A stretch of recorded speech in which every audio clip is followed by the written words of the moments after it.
Chinook और Rudra helicopter root को ही फिर से मॉडिफाई करके और ज़्यादा एडवांस इसमें मिशन सिस्टम और वेपन सिस्टम लगाए गए हैं, जिसका अभी इसको अटैक वर्जन बना दिया गया है और इसका रुद्रा नाम दिया गया है।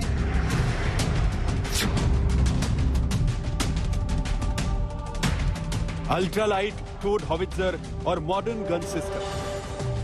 ये एक एयर डिफेंस गन है L-70 जो कि 1960 में पहले प्रोक्योर की गई थी स्वीडन से, लेकिन इसको अपग्रेड कर दिया गया है।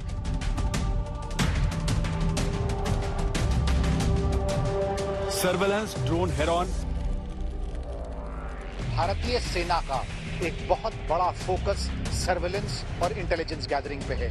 इस काम के लिए ये इजराइल का बना हुआ हेरॉन ड्रोन एक बहुत ही अहम भूमिका निभाता है और ये एक तरह से बैकबोन है भारतीय सेना की।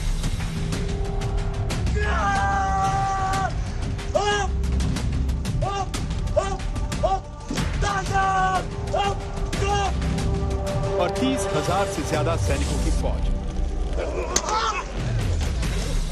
भारतीय सेना ने एलएसी पर चीन की हर चुनौती का मुंहतोड़ जवाब देने का पक्का इंतजाम कर लिया है। फिर चाहे जवाब पहाड़ की चोटियों से देना हो या आसमान की ऊंचाई से। कॉम्बैट या कॉम्बैट सपोर्ट सिस्टम। अरुणाचल से लगी चीन सीमा पर सब पूरी तरह तैयार है। भारतीय सेना अपनी क्षमता को बढ़ाने के लिए काफी कदम उठा रहा है, खास करके जो थ्रेट परसेप्शन चीन की तरफ से बढ़ा हुआ है। ये एक एयर डिफेंस गन है L-70 जो कि 1960 में पहले प्रोक्योर की गई थी स्वीडन से, लेकिन इसको अपग्रेड कर दिया गया है। भारत में ही इसका पूरा अपग्रेडेशन हुआ है और इसकी क्षमता, इसकी रेंज 3.5 किलोमीटर की है और सारे सोफिस्टिकेटेड मॉडर्न गैजेट्स, वेपनरी इसमें है जो इसकी क्षमता को पहले से बहुत ज्यादा बढ़ा चुका है। ये गन हाल ही में डिप्लॉय हुई थी काफी सेक्टर्स में, LAC पर भी और LOC पर भी।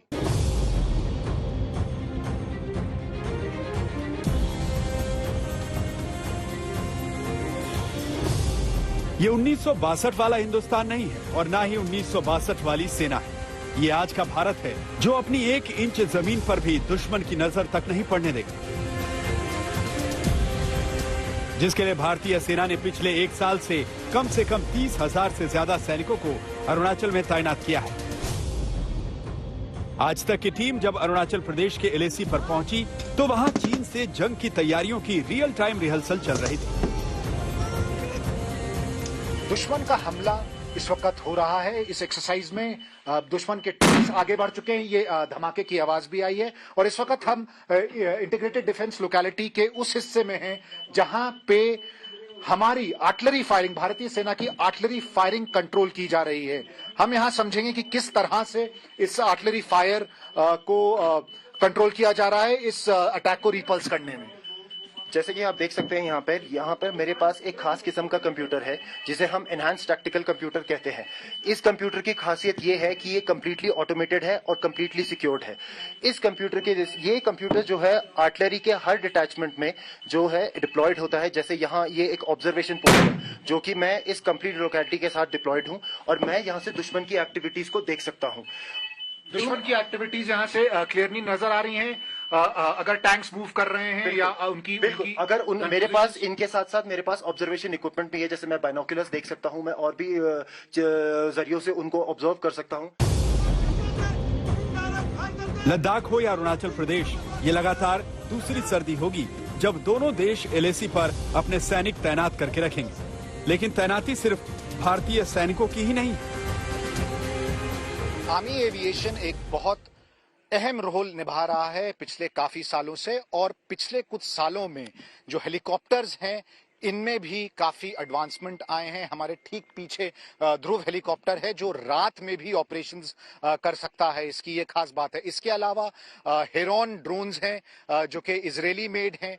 ये रेकोनेसांस और सर्वेलेंस के लिए बहुत ज्यादा जरूरी हैं। और जो सबसे अहम हेलीकॉप्टर आर्मी एविएशन का है वो है रुद्रा, जो कि लड़ने के लिए भी उसमें मिसाइल्स और गन सिस्टम्स लगे हुए हैं। वो आर्मी एविएशन का अकेला कॉम्बैट हेलीकॉप्टर है।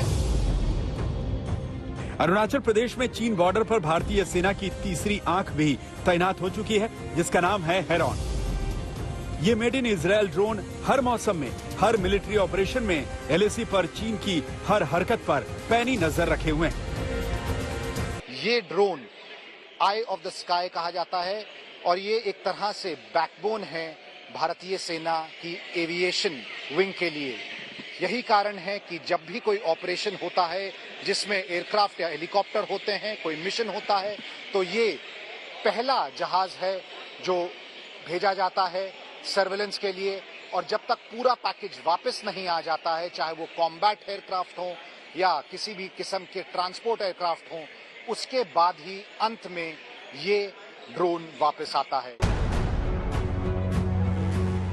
अरुणाचल प्रदेश में तवांग से बॉर्डर पोस्ट तक सैनिकों और हथियारों की आवाजाही को आसान बनाने का काम भी तेजी से चल रहा है। अरुणाचल में सीमा तक तेजी से पहुंचने के लिए बहुत सारी सड़कें और सुरंगें बनाई जा रही हैं। करीब 20 बड़े पुल तैयार किए जा रहे हैं जो टैंक जैसे भारी वाहनों के वजन सह सकते हैं। नीचीफू और सेला पास से 2 ऐसी सुरंगें बनाई जा रही हैं जिनसे इलाके में पूरे साल आवाजाही आसान होगी।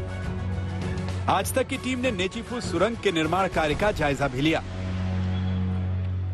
हम इस वक्त नेचीफू टनल में हैं, जो कि 6 किलोमीटर लंबा है और इस जगह पर 12 महीने कोहरा बहुत होता है, बारिश बहुत होती है। इसके कारण गाड़ियों का यहां से गुजरना बेहद मुश्किल होता है।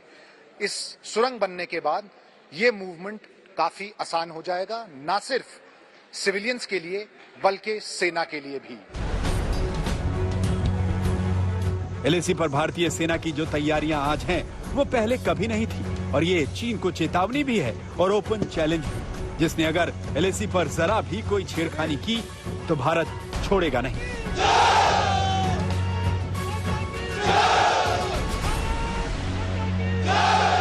चीन की सेना जॉइंट ऑपरेशंस की काफी एक्सरसाइजेस कर रहा है और इसके अलावा मिलिट्री इंफ्रास्ट्रक्चर भी बढ़ा रहा है। भारतीय सेना ने अपनी सर्वेलेंस ग्रिड में बढ़ोतरी की है और रात और दिन में हर एक गतिविधि जो चीनी सेना की होती है वो भारतीय सेना के कैमराज में कैप्चर हो जाती है। कैमरा पर्सन सत्या रौत्रे के साथ रूपा से अभिषेक भल्ला, आज तक।